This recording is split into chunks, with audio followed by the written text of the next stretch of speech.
Assalamualaikum warahmatullahi wabarakatuh. Kami dari kelompok 4 akan mempresentasikan hasil kerja dari kelompok kami dengan materi induksi elektromagnetik. Dan saya dalam kelompok ini bertugas sebagai moderator. Dengan anggota saya sendiri, Anjasadi Wahyu, ada Taufik Nur Hidayat sebagai pemateri, Muhammad Iqbal, Nur Zahra, Muhammad Fitra, dan Kak Firdaus. Untuk materi pertama akan dijelaskan oleh Nur Zahra. Waktu dan tempat saya persilahkan. Bismillahirrahmanirrahim. Assalamualaikum warahmatullahi wabarakatuh. Saya akan sedikit membahas materi saya yang berjudul induksi elektromagnetik, yang dimana induksi elektromagnetik adalah proses ketika konduktor yang diletakkan di suatu medan magnet yang bergerak atau berubah atau konduktornya yang digerakkan melewati medan magnet yang dia menyebabkan produksinya voltage di sepanjang konduktor. Proses induksi elektromagnetik ini dihasilkan oleh arus listrik.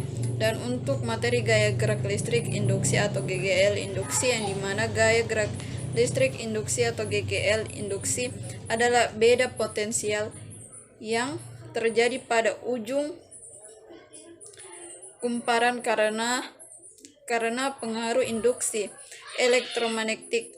Induksi elektromagnetik ini merupakan dasar dari prinsip kerja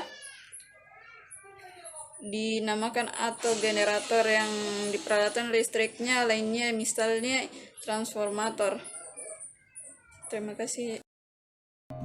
Baik, terima kasih untuk Nur Zahra atas materi yang diberikan. Dan materi selanjutnya akan dijelaskan oleh Kak Firdaus. Waktu dan tempat saya persilakan. Assalamualaikum warahmatullahi wabarakatuh. Saya akan menjelaskan hukum Faraday yang berbunyi: satu, jika sebuah penghantar memotong garis-garis gaya suatu medan menebak fluid yang konstan, maka pada penghantar tersebut akan menimbulkan tegangan induksi. 2. Perubahan flux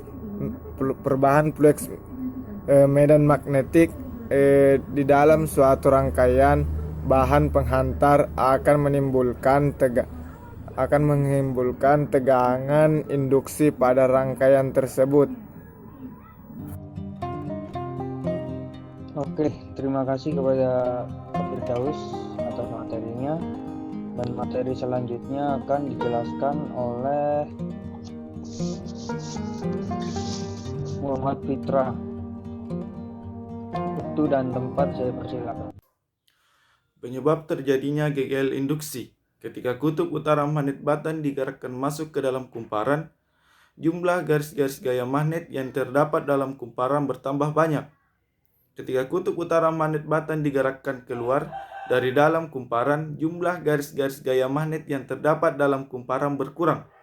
GGL, garis gaya listrik yang timbul akibat adanya perubahan jumlah garis-garis gaya magnet dalam kumparan disebut GGL induksi. Faktor-faktor yang memengaruhi besar GGL induksi: jika sudut penyimpanan jarum galvanometer besar, GGL induksi dan arus induksi yang dihasilkan besar, terdapat beberapa cara memperbesar GGL induksi.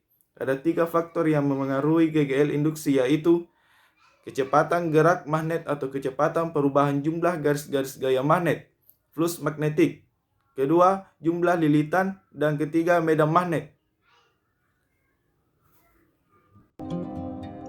Baik, terima kasih kepada Muhammad Fitra atas penjelasannya dari materi faktor yang mempengaruhi besar GGL induksi. Materi selanjutnya akan dilanjutkan oleh Muhammad Iqbal. Waktu dan tempat saya persilakan.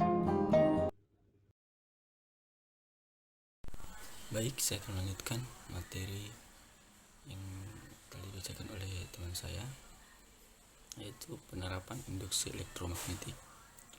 Pada induksi elektromagnetik terjadi perubahan bentuk energi gerak menjadi energi listrik. Induksi elektromagnetik digunakan pada pembangkit energi listrik. Pembangkit energi listrik yang menerapkan induksi elektromagnetik adalah generator dan dinamo. Di dalam generator dan dinamo terdapat kumparan dan magnet. Kumparan atau magnet yang berputar menyebabkan terjadinya perubahan jumlah garis-garis gaya magnet dalam kumparan. Perubahan tersebut menyebabkan terjadinya GGL induksi pada kumparan. Energi mekanik yang diberikan generator dan dinamo diubah ke dalam bentuk energi gerak rotasi. Hal itu menyebabkan GGL induksi dihasilkan secara terus-menerus dengan pola yang berulang secara periodik. Terima kasih. Selanjutnya akan dilanjutkan oleh teman saya. Oke, terima kasih kepada Muhammad Iqbal. Dan materi terakhir akan dijelaskan oleh Taufik Nur Hidayat. Waktu dan tempat saya persilakan. Bismillahirrahmanirrahim. Baiklah, saya di sini akan melanjutkan materi yang telah dibacakan temanku tadi. Nah, saya di sini akan membacakan materi tentang generator, dinamo, dan transformator. Baiklah, untuk mempersingkat waktu, saya akan mulai dari generator. Generator merupakan alat yang mampu mengubah putaran poros menjadi arus listrik dengan penggunaan prinsip industri elektromagnetik. Bagian generator yang berputar disebut rotor dan bagian diam disebut stator. Terdapat dua tipe generator, yaitu generator AC arus searah dan generator DC arus bolak-balik. 2. Dinamo atau motor listrik. Dinamo merupakan alat yang bekerja kebalikan dari generator. Dinamo mampu mengubah arus listrik menjadi putaran poros yang mampu menggerakkan berbagai alat. Nama bagian-bagian dinamo sama seperti generator, yaitu begitu pula tipe-tipe dinamo. Dinamo dibedakan menjadi dua, yaitu dinamo arus searah DC dan dinamo arus bolak-balik AC. Yang ketiga itu transformator listrik atau trafo. Trafo adalah alat yang digunakan untuk menaikkan atau menurunkan tegangan AC. Trafo dibedakan menjadi dua, yaitu trafo step up dan trafo step down. Trafo step up adalah transformator yang berfungsi untuk menaikkan tegangan AC.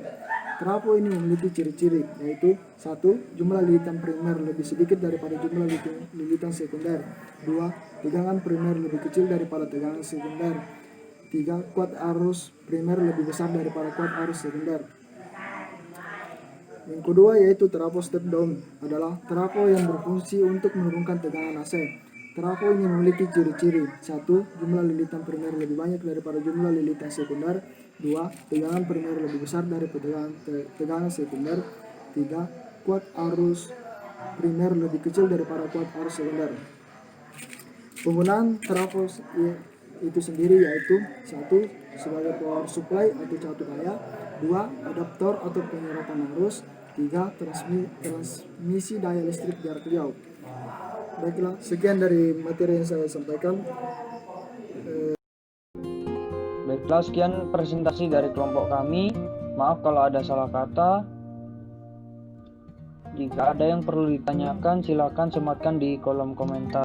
Terima kasih. Wassalamualaikum warahmatullahi wabarakatuh.